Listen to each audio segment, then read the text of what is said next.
아모스 7장 말씀입니다. 주 여호와께서 내게 보이신 것이 이러하니라. 왕이 풀을 벤 후 풀이 다시 움돋기 시작할 때에 주께서 메뚜기를 지으심에 메뚜기가 땅의 풀을 다 먹은지라. 내가 이르되 주 여호와여 청하건대 사하소서. 야곱이 미약하오니 어떻게 서리이까 하매 여호와께서 이에 대하여 뜻을 돌이키셨으므로 이것이 이루어지지 아니하리라 여호와께서 말씀하셨느니라. 주 여호와께서 또 내게 보이신 것이 이러하니라. 주 여호와께서 명령하여 불로 징벌하게 하시니 불이 큰 바다를 삼키고 육지까지 먹으려 하는지라. 이에 내가 이르되 주 여호와여 청하건대 그치소서. 야곱이 미약하오니 어떻게 서리이까 하매 주 여호와께서 이에 대하여 뜻을 돌이켜 주 여호와께서 이르시되 이것도 이루지 아니하리라 하시니라. 또 내게 보이신 것이 이러하니라. 다림줄을 가지고 싸운 담 곁에 주께서 손에 다림줄을 잡고 서셨더니 여호와께서 내게 이르시되 아모스야 네가 무엇을 보느냐. 내가 대답하되 다림줄이니이다. 주께서 이르시되 내가 다림줄을 내 백성 이스라엘 가운데 두고 다시는 용서하지 아니하리니 이삭의 산당들이 황폐되며 이스라엘의 성소들이 파괴될 것이라. 내가 일어나 칼로 여로보암의 집을 치리라 하시니라. 때에 베델의 제사장 아마샤가 이스라엘의 왕 여로보암에게 보내어 이르되 이스라엘 족속 중에 아모스가 왕을 모반하나니 그 모든 말을 이 땅이 견딜 수 없나이다. 아모스가 말하기를 여로보암은 칼에 죽겠고 이스라엘은 반드시 사로잡혀 그 땅에서 떠나겠다 하나이다. 아마샤가 또 아모스에게 이르되 선견자야 너는 유다 땅으로 도망하여 가서 거기에서나 떡을 먹으며 거기에서나 예언하고 다시는 베델에서 예언하지 말라. 이는 왕의 성소요 나라의 궁궐임이니라.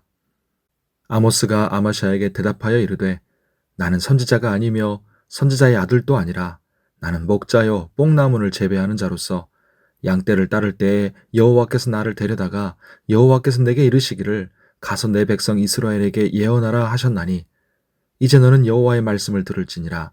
네가 이르기를 이스라엘에 대하여 예언하지 말며 이삭의 집을 향하여 경고하지 말라 하므로 여호와께서 이와 같이 말씀하시기를 내 아내는 성읍 가운데서 창녀가 될 것이요 네 자녀들은 칼에 엎드러지며 내 땅은 측량하여 나누어질 것이며 너는 더러운 땅에서 죽을 것이요 이스라엘은 반드시 사로잡혀 그의 땅에서 떠나리라 하셨느니라. 아멘. 오늘 기도하는 우리에게 하나님의 은혜가 함께 하시기를 바랍니다. 이제 하나님은 아모스에게 5가지 환상을 보여주십니다. 7장에는 그 중에 3개의 환상이 기록되어 있는데 메뚜기 재앙의 환상, 불의 환상, 그리고 다림줄의 환상입니다.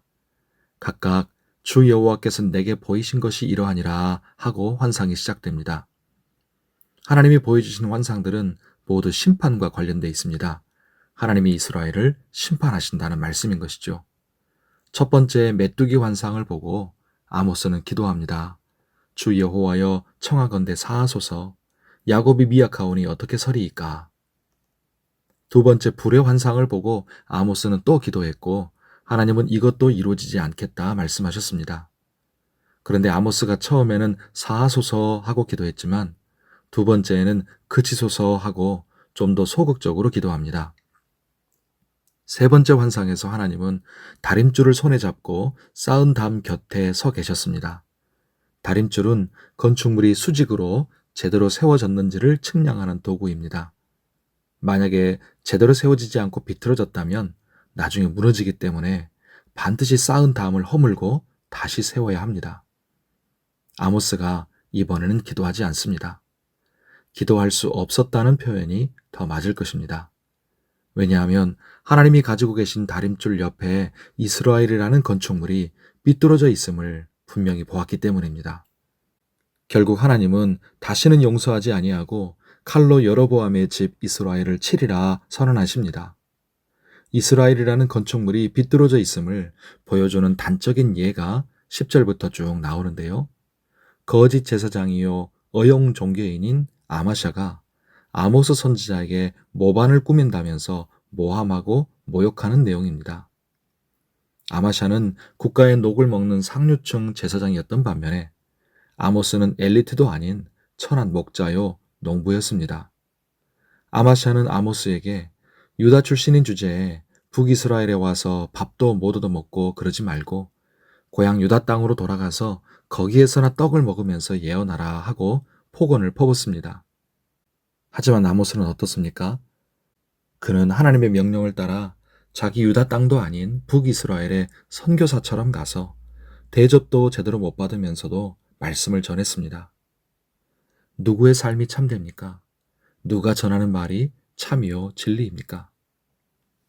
성도 여러분, 오늘 말씀을 보면서 생각해 봅니다. 하나님이 다림줄을 들이우시면 때가 늦습니다. 그때는 기도할 수도 없고 은혜가 거두어집니다. 회개할 수 있을 때, 헌신할 수 있을 때, 믿을 수 있을 때, 그리고 기도할 수 있을 때를 우리가 놓치지 않기를 바랍니다. 또한 우리는 세상의 그럴듯한 모양 내기에 집착하지 말고 하나님의 말씀대로 살고 진리를 따르는 하나님의 사람들이 되기를 바랍니다. 오늘 주의 은혜 가운데 강건하고 평안하시기를 바랍니다. 기도하겠습니다. 하나님 아버지, 우리가 하나님의 눈으로 이 시대와 세상을 보게 해주시고 하나님의 마음으로 세상과 교회를 품고 기도하도록 성령 충만케 하옵소서. 거짓 제사장이었던 아마샤나 여로보암 왕은 아모스 선지자가 전한 하나님의 말씀을 듣고 견딜 수 없이 괴로워했지만 완악한 마음으로 결국 회개하지 않고 하나님께 나오지 않았음을 봅니다. 하나님 아버지, 하나님의 진리의 말씀이 우리의 심령을 찌르고 죄가 생각나 괴로울 때 우리는 부드러운 마음으로 통에 자복하게 하시고 하나님의 은혜를 구하며 하나님 앞에 나아가 엎드리게 하옵소서. 특별히 주님께서 우리에게 주신 기도의 때, 은혜의 때를 놓치지 않고 잘 참여하게 하옵소서. 그리고 이 땅에 신실하고 참된 주의 종들, 말씀 사역자들이 힘을 얻어 증거하게 하시고 우리 각자가 하나님의 말씀대로 살고 진리를 따르는 하나님의 사람들이 다 되게 하여 주시옵소서. 오늘도 우리의 삶을 붙드시고 동행하여 주시옵소서. 영육이 건강하고 안전하게 하시며 아픈 성도들 붙드시고 치료하여 주시옵소서. 각자의 맡은 기도의 시간들을 담당하며 릴레이 기도를 계속하고 있습니다. 말씀과 기도 중에 성령으로 충만하게 하시고 우리에게 은혜를 베푸시며 간절한 두드림에 응답하여 주시옵소서. 감사하며 예수님의 이름으로 기도하옵나이다. 아멘.